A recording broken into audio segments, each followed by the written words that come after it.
सोन्याची किंमत खूप जास्त आहे, पण शेतकऱ्यांसाठी उभं राहिलेलं पीकच त्यांचं सोनं आणि त्याची सुरुवातच होते की पेरणीने.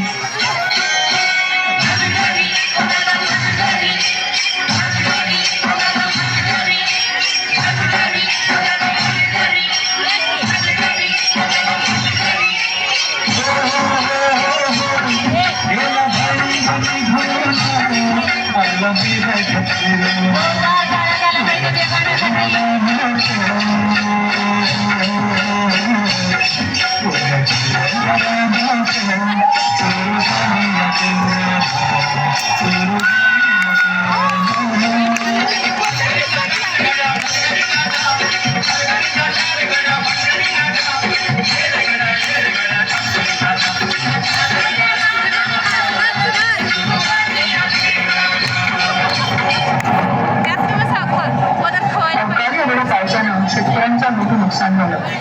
आता तो न झालेला घास हिरवल्यानं महाराष्ट्रातून शेतकरी आत्महत्येच्या दिशेने निघाले. कष्टाने पिकवलेलं शेत आडवे जागेने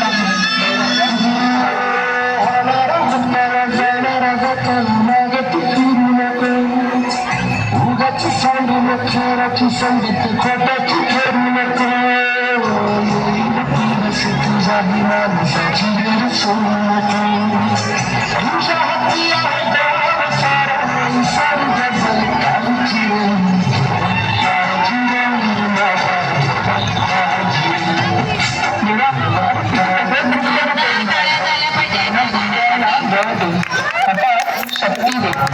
नव्याने सुरुवात करून या गोष्टीतून परत सोना उगवतील तेव्हा स्वतःला बळीराजा म्हणायचे.